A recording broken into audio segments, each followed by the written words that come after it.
ऐसे हमारे साथी, हमारे समर्थक, हमारे सहयोगी दुर्गा पटेल जी, उनके छोटे भाई, अगर मैं गलत नहीं तो आप छोटे ही हैं, मनोज पटेल जी, विजय सिंह पाल जी, पप्पू पाल जी, सुरेंद्र कोरी जी, निरंजन सिंह पटेल जी, संजय सिंह पटेल जी, आप सभी ग्रामवासियों का, पितातुल बुजुर्गों का, नौजवान साथियों का भारी संख्या में यहाँ बैठी इस मुजाहिदपुर गांव की अपनी तमाम माताओं बहनों का, इस मंच के इस तरफ बैठे जिनके नेतृत्व में हमने विधानसभा चुनाव लड़ा सिराथू का, ऐसे हमारे विधानसभा अध्यक्ष समाजवादी पार्टी से डॉक्टर असलम साहब, अपना दल के जिला अध्यक्ष मनोज पटेल जी, हमारे विधानसभा अध्यक्ष अपना दल सिराथू लालजी पटेल जी, हमारे जिला महासचिव मसूरीदीन जी, राजेश जी, हम लोगों को लगातार इस कौशाम्बी जनपद में जिंदा रखने का काम कर रहे हमारे विनोद कसेरा जी, प्रदेश प्रवक्ता, प्रदेश उपाध्यक्ष, प्रदेश सचिव मुशीर अहमद साहब, जिनका नाम ले पाए, जिनका नाम नहीं ले पाए, आप सभी का दिल की गहराइयों से हार्दिक स्वागत, अभिनंदन और हम वंदन करते हैं। जितना भी धन्यवाद करें वो कम है और इसलिए ये बात कहना चाहते हैं कि भले ही आज इस देश की राजनीति में जिनकी वजह से हमारा वजूद है, जिन्होंने हमको ये केसरिया नीला झंडा दिया, जिनके विचार, जिनका अदृश्य हौसला हमको लगातार चलने की हिम्मत देता है, ऐसे अपना दल के संस्थापक डॉक्टर सोनेलाल पटेल जी के चरणों में मैं श्रद्धा सुमन अर्पित करती हूँ और उनके जाने के बाद हम सभी को साध करके इस झंडे को मजबूती से पकड़ करके और इस विचारधारा को किसी भी कीमत पर खत्म ना होने वाली संकल्प के साथ चलने वाली राजमाता कृष्णा पटेल जी के आदेश पर हम सभी लोग अपने दायित्वों का निर्वहन करते हैं और लगातार ये प्रयास करते हैं कि आप सबके बीच में बने रहें। चाहे फिर वो लखीमपुर खीरी में हमारे राजकुमार मौर्य हमारे साथी का केस रहा हो, चाहे प्रतापगढ़ में कोमल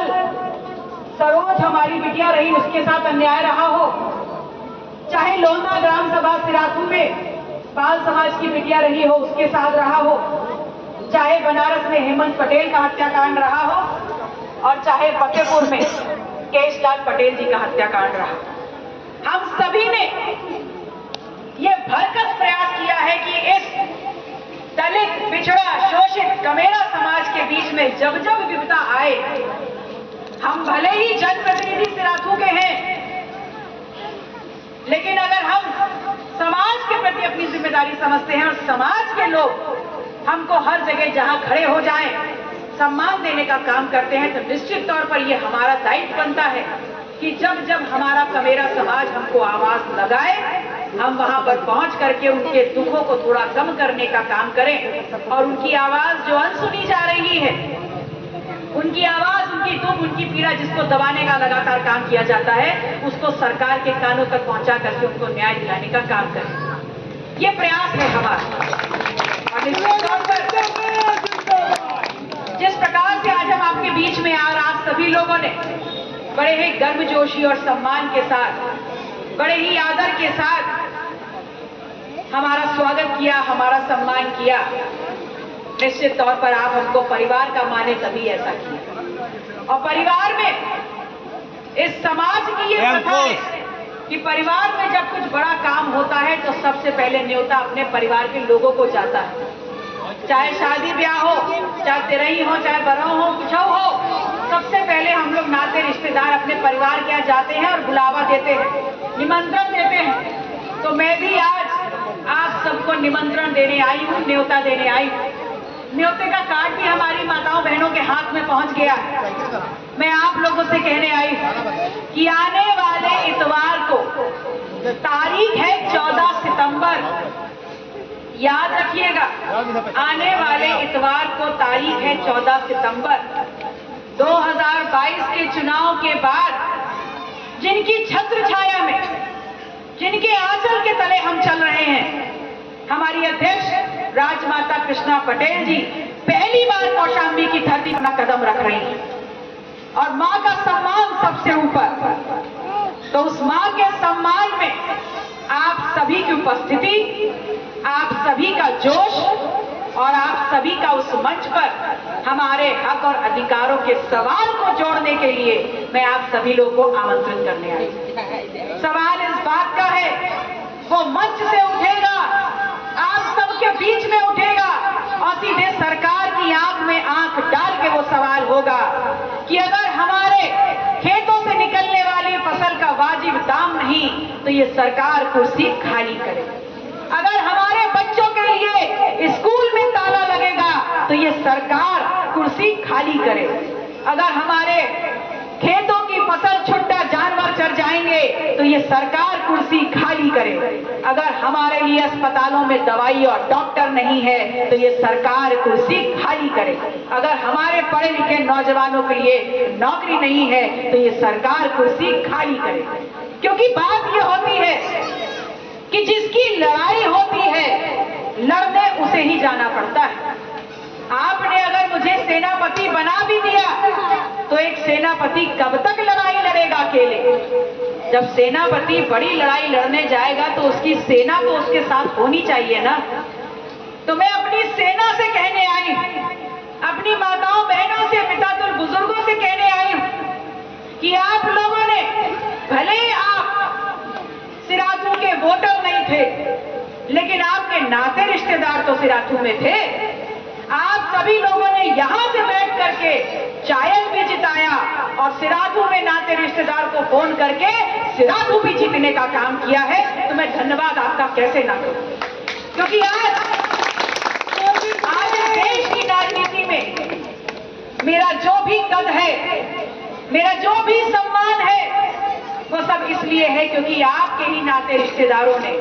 आप लोगों ने ही मुझे देखे बगैर, मुझे बोलते सुनते बगैर, आप सब लोगों ने सिर्फ मेरा नाम सुना था और आप लोगों ने अपने नाते रिश्तेदारों को बोल दिया कि वोट पल्लवी दीदी को ही देना, उन्हीं को हमें विधायक बनाना है। तो अगर आप लोगों ने इतना विश्वास मेरे ऊपर किया है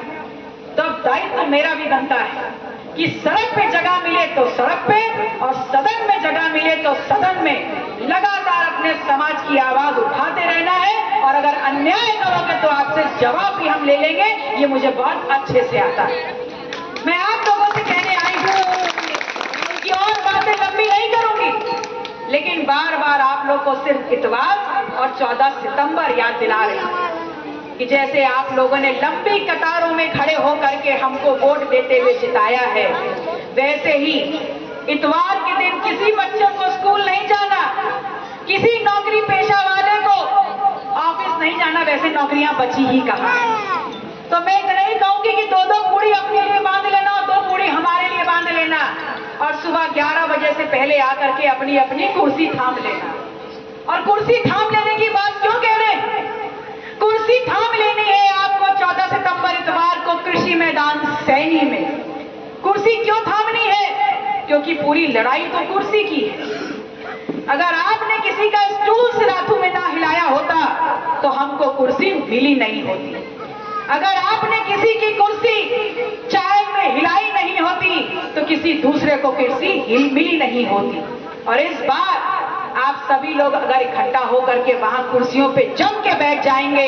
तो ये समझते लोगों को देर नहीं लगेगी कि अब कुर्सी पे बैठाने वाला खुद कुर्सी पे हक अधिकार जमाने के लिए आतुर है, उस लड़ाई की आगाज करने के लिए आतुर है। चुनाव में आपके बीच में बहुत आएंगे और बहुत जाएंगे। ये चुनावी बेला नहीं है। और कहा जाता है कि विश्राम के दिनों में, वर्षा के दिनों में जो अपना खून पसीना बहा लेता है उसको युद्ध में खून बहाना नहीं पड़ता। इसलिए आप सभी अभी से अपना अंगूठा टाइट कर लीजिए, कमर टाइट कर लीजिए कि 14 तारीख को जाना है और सरकार से सवाल पूछना है उस मंच के माध्यम से, आंख में आंख डाल करके, कि अगर रोटी नहीं तो वोट नहीं, अगर रोटी नहीं तो इनकी कुर्सी नहीं, अगर हमारी नौकरी नहीं तो इनकी कुर्सी नहीं, और अगर हमारी कमाई दवाई पढ़ाई नहीं तो इनकी कुर्सी नहीं। इस बात की लड़ाई लड़ने के लिए हम सबको एक बार इकट्ठा होकर के आवाज तो बुलंद करनी होगी। तो न्योता मत भूलिएगा, जहां न्योते में जाते हैं खूब आप लोग मजा मस्ती करके आते हैं, वैसे ही ये न्योता जो है ये हमारी राजनीतिक धारा तय करेगा, ये आपकी आवाज को लखनऊ की धरती पर भेजने का काम करेगा। इसलिए आप सभी को आज से ही मन बना लीजिएगा, जहां नाते रिश्तेदार हो सबको फिर एक बार याद दिला दीजिएगा कि 14 सितंबर का पूरा दिन हमारा उस सैनी मैदान, कृषि मैदान में कटेगा। अपने हक अधिकार, आज वर्तमान खेत खलिहान, हमारी फसल, हमारी नौकरी और हमारे भविष्य के नाम पर हमारे